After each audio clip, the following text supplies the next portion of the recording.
So much emotional baggage bottled up within you that you had to fear you would one day burst out of exhaustion.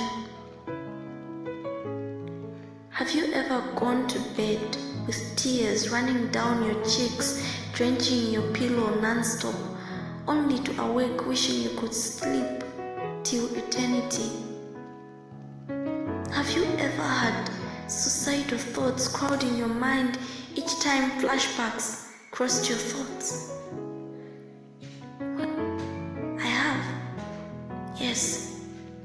And I've had a chapter from my story folded out of fear of being emotionally vulnerable. Sometimes certain events left me feeling like a jinxed girl. I'm tired of keeping it inside. I'm tired of killing myself inside. I'm tired of cooking the toxic venom and spitting it on others. I'm tired of being a refugee camp for termites to only show how ungrateful they are. Therefore, I'm laying it open. I want my sanity back. It starts with my mother. Once upon my mom over the moon and back in love with my dad. So much that she didn't see the wave of destruction hit her hard, washing away everything she ever worked hard for to build and becoming the laughingstock of the day. He left her broken and shattered into pieces. Taking her world of bliss with him, not just her. He left me at 7 and my young brother at 4, all in the name of he was tired. For 20 good years I've tried real hard to know why he left us. Was it mom or our fault? Were we to be blamed in any way? Was our existence an accident? Everything changed from that spot. My fate was twisted. It took a U-turn thereafter. I didn't have to be left. I had to leave my source of joy and life. Yes, I left my mother out of curiosity. At the age of 9, after 2 daunting years without my dad in the picture, my destiny called unto me, or was it? Luckily, my mother had taught me the secret art to one of my God-given gifts within, the gift to communicate with paper and pen, but I couldn't read nor write English then. It took days, weeks, months, years, and patience to finally master the art of reading at 10, but my gift slipped out of my mind. Having escaped 2 years of being called an ugly, big-eyed bastard of no use, verbal abuse they professionally call it, sometimes I had to be silenced from telling my mom whatever occurred when she was out. I was twice at the disposal of being defiled, but my mom always walked in on time and saved me without knowing what transpired. My savior. These traumatic events would leave me feeling numb and shaken to the core. It made me think and stipulate that men are dangerous and my friends. I hated men with a passion for vengeance. I had to witness deception amongst siblings. It was then that I knew even family members can bury you alive and cover up without suspicions ever arising. I pity my mother because her own pain didn't come from outside but within her cycle. Even now, I still see and just keep quiet out of fear for breaking sibling bonds in names and not blood related, it seems, but not like that in reality. But biters are most. They smile at her up close while behind they laugh at her failures. It's been so much to hold in. I had to conceal my disgust with a smile. I'm sorry, Mom. No one can know everything, but everyone knows something. Along the way, I picked a proverb that says you don't have to be pricked twice to know that you are standing on thorns. And of origin made me feel like a burden, an ugly child, an empty bottle, a worthless piece of paper. I even reached the extent of thinking that I didn't belong there. Thoughts crowded my mind. Am I adopted? Is that why my dad left? Is that why Mom is never here? I questioned myself myself non-stop, but I was only a child, lost and confused, while my mom was trying hard to be both a mother and a father with 2 kids at hand. A lioness is what she is, fierce and courageous, and I wanted to be like her to some extent, but I didn't know who I was. There can never be similar experiences, no matter how strong the bond is. The road hasn't been smooth. Yes, I've had to be splashed with muddy waters when in an ox cart, and I've had to view the beautiful sights from the road down windows of some posh cars. It is what it is. I was exploited emotionally, but I've brought myself in difficulties.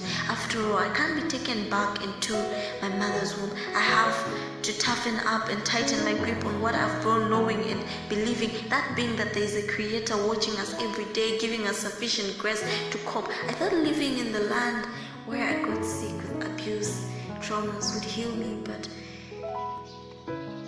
was I only continuing my chapter on a whole new page where I encountered more shock and cuts, this time more severe and deeper into my flesh? People said hurtful things, but it's not the words that stung deep, but the people who said them and the way they said them. I was always blamed. I felt insufficient, unloved, ugly, and down the more. Then I realized and reassured myself every day, positively saying I was born for greatness. And yes, I was. I pushed the load on my back and stood upright. Sometimes I lied about certain things to the people I called my friends. I'm sorry for having done all the bad I did back then. I was hurting inside, but showing otherwise on the outside. I fought myself hard, but when it came to my school performance, I finally beat the class and finally felt appreciated, but it didn't give me the satisfaction I was looking for. When I look back, I'm glad and thankful that I could motivate my friends to be better people instead. I had to be in a boarding school where my fears came to life, staring at me straight up in the eyes and laughing at my fears. That's where the nightmare all began. Boarding life gave me goosebumps. It was a horror movie I was in. I had to live like a thief, always on the run for fear of being bullied and vulnerable to them bigger girls. My fears outgrew me. I became hostile, despondent, but showed otherwise on the outside. As usual, I looked benign and courageous in facials, but I was lying and hiding my pain. I painted my world of friendship with little yet helpful girls who helped me feel loved and appreciated. Thanks to all the good people I met, I managed to survive, and I was resilient and bounced back.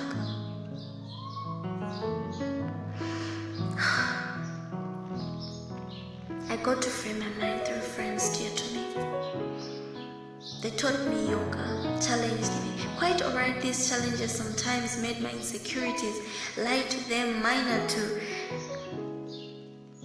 hide my fears. Correctly said, maybe my mental state scared me the most, because when they talked about their families, I had to lose my tongue when it was my turn with little to say, as I would end up lying. My background experiences had already weaved low self-esteem and pessimistic behavior in me, leaving me a bad communicator. Even when someone hurt my feelings, I couldn't approach them as I lacked the motivation to confront my fears and challenges.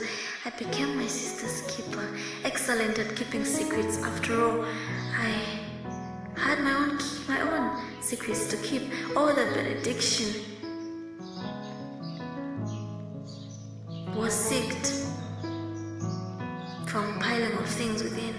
So much damage had been done. Suicidal thoughts started haunting me here and there, but there came a time I thought of my mother's strength to fight all the blood-tie negatives, relentless and so hard did I try to change the negative narrative planted in my head. I needed to be free, but I was already engulfed in mental health conditions I found out about through my enthusiastic research on my concurrent dysfunctional experiences. I battled intrusive, catastrophizing flashbacks. I battled holding on to 2 contradictory beliefs at the same time of love and abuse verbalization.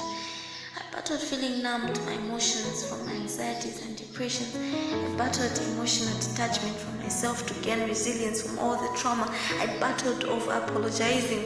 I battled attachment issues with people who looked like my father in a way. I battled obsessive love disorders. I battled endlessly, yet I still lost. But I learned something, and that being past hurts don't have to determine future outcomes. Yes, they'll hurt and scar us, but a stormy cloud does not keep the day darkened, for the sun surely shines again.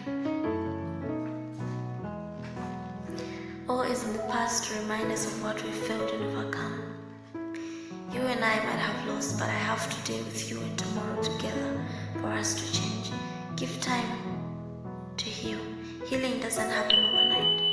However long it takes, you finally overcome all mental abuse, aftermath disorders. We just need time.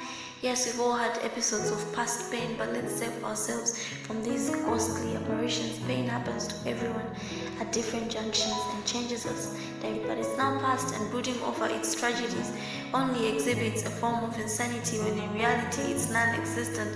All the mental health exhibitions cannot make past any better or right. Drowning our thoughts into the past is a waste of the present. What comes this present becomes past. Let's live in now. The then is gone, never to be relieved and corrected.